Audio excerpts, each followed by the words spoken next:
Hello friends, आप देख रहे हैं आपका चैनल शेयर बाजार विद आयुष। और दोस्तों, बात करेंगे इस वीडियो में JSW सीमेंट आईपीओ की लिस्टिंग डे स्ट्रैटेजी के बारे में। कल किस तरह की लिस्टिंग देखने को मिल सकती है इस आईपीओ की, इसके बारे में इस वीडियो में हम समझेंगे। हम समझेंगे दोस्तों कि क्या JSW सीमेंट का आईपीओ प्रॉफिट भी दे सकता है या फिर नुकसान में खुलने की आशंका ज़्यादा है।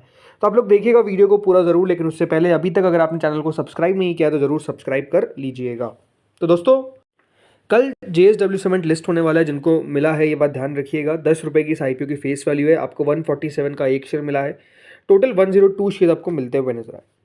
अब जब भी देखिए हम बात करते हैं लिस्टिंग की, तो पहले तो ये देखते हैं कि वो आईपीओ किस तरीके का था। फ्रेश इशू था, ऑफर फॉर सेल था, दोनों था, तो कितना बड़ा फ्रेश इशू था या कितना छोटा फ्रेश इशू था।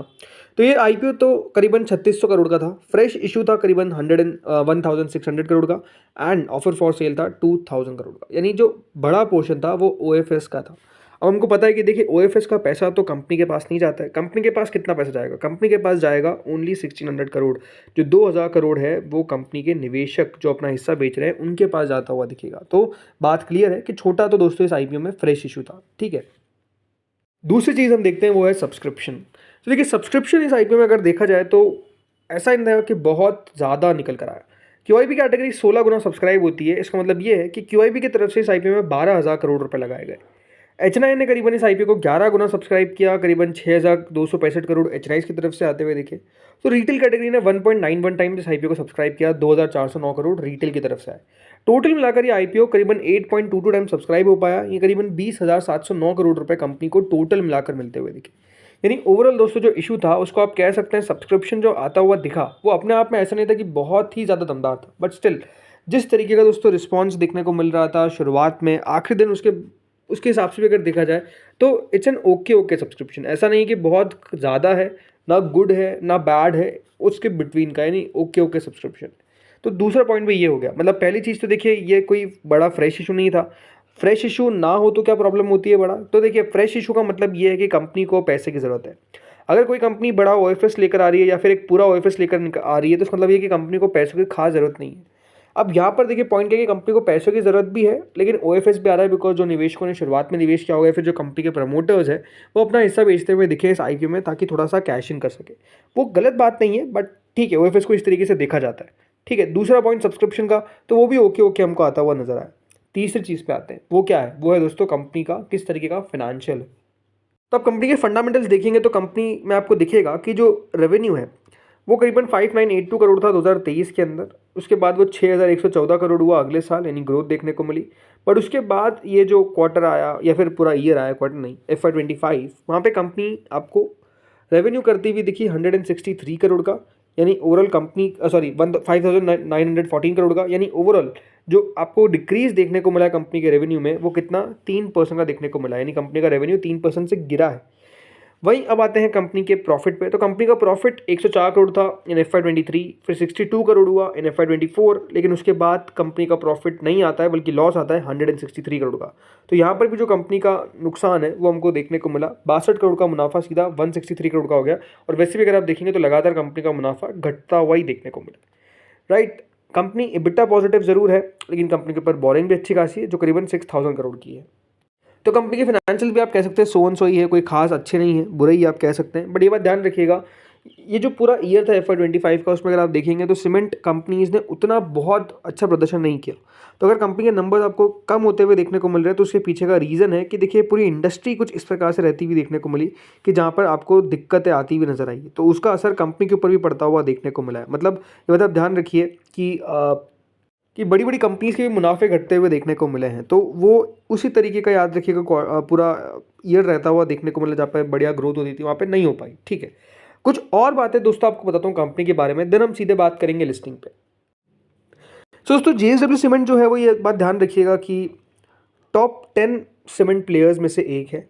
और ये कंपनी जो है वो top 3 fastest growing cement players में से एक है। इन टर्म्स ऑफ अगर मैं बात करता हूँ जो इनकी इंस्टॉल्ड कैपेसिटी है और जो सेल्स वॉल्यूम है, उसके हिसाब से दोस्तों कंपनी इस नंबर पर आती है। दूसरा, इनके पास 7 प्रोडक्ट्स का पोर्टफोलियो है। किस तरीके के प्रोडक्ट्स है ये बात ध्यान रखिएगा। बहुत सारे प्रोडक्ट्स कंपनी बेचती है जिसमें ब्लेंडेड सीमेंट आता है। इसके अलावा कंपनी के द्वारा दोस्तों बेचा जाता है क्लिंकर, GGBS यानी ग्राउंड ग्रैन्युलेटेड ब्लास्ट फर्नेस, इसमें कंपनी का मार्केट शेयर ऑलमोस्ट 84% तक का है। इसके अलावा कंपनी बेचती है दोस्तों ऑर्डिनरी पोर्टलैंड सीमेंट, इसके अलावा आरएमसी, स्क्रीन स्लैग और कंपनी कंस्ट्रक्शन केमिकल्स और वाटर प्रूफिंग कंपाउंड, ये सब दोस्तों जो है वो कंपनी के द्वारा बेचा जाता है। कंपनी के पास जो करंट इंस्टॉल्ड कैपेसिटी है वो ये बात ध्यान रखिएगा कितनी है, 20.6 MMTP है, और इनके पास जो क्लिंकर की कैपेसिटी है वो है 6.44 की।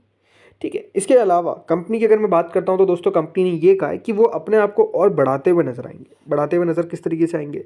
कंपनी ने ये कहा है कि वो अपने जो इंस्टॉल्ड कैपेसिटी है उसको ग्रो करेंगे। 20.6 है करेंटली, उसे 24.1 कर देंगे। और इसके बाद कंपनी ने ये भी कहा है कि आने वाले सालों में वो और बढ़ती हुई देखने को मिलेगी। बल्कि कंपनी का तो ये प्लान है कि अगले 5 से 7 सालों के अंदर कंपनी का जो टोटल इंस्टॉल्ड कैपेसिटी हो जाएगा वो 60 MMTP हो जाएगा। मतलब आप समझ सकते हैं कि कितनी बड़ी ग्रोथ की कंपनी बात करती है कि अपने आप को इस तरीके से एक्सपांड करने वाले। इसके अलावा दोस्तों और भी बहुत सारी पॉजिटिव बात है। ये बात ध्यान रखिएगा, ये जो कंपनी है JSW सीमेंट, ये भारत की lowest carbon dioxide emission intensity वाली कंपनी है। 52% कम आपको देखने को मिलेगा। जो भी बाकी इंडियन प्लेयर्स है उनसे 52% कम इनका कार्बन एमिशन होता है, कार्बन डाइऑक्साइड का CO2 एमिशन, और 54% ग्लोबली। तो अपने आप में आप समझ सकते हैं कि ये भी कंपनी के लिए बड़ी बात है। कंपनी ने ये बात ध्यान रखिएगा, अभी जो कैपेक्स करने वाली है तो इससे कंपनी अपने नागपुर फैसिलिटी, और इन्होंने ये भी कहा है कि अपनी बैलेंस शीट को हम थोड़ा सा डीलेवरेज भी करते हुए नजर आएंगे। इसके अलावा देखिए कंपनी के पास अच्छी बात क्या है कि एक स्ट्रॉन्ग ग्रुप की बैकिंग है। JSW ग्रुप की बैकिंग आपको देखने को मिल जाती है। इसके अलावा दोस्तों JSW सीमेंट के पास एक और फ़ायदा क्या है कि देखिए ये सबसे ज़्यादा लो कॉस्ट सीमेंट प्रोड्यूसर है। क्यों ऐसा? क्योंकि बात ध्यान रखिएगा, बहुत सारी इनके पास फ़ायदे हैं। जो JSW स्टील है, राइट, उनसे भी बहुत सारे प्रोडक्ट्स कंपनी ले लेती है। तो बैकवर्ड और वर्टिकल इंटीग्रेशन जो है वो ये करते हैं।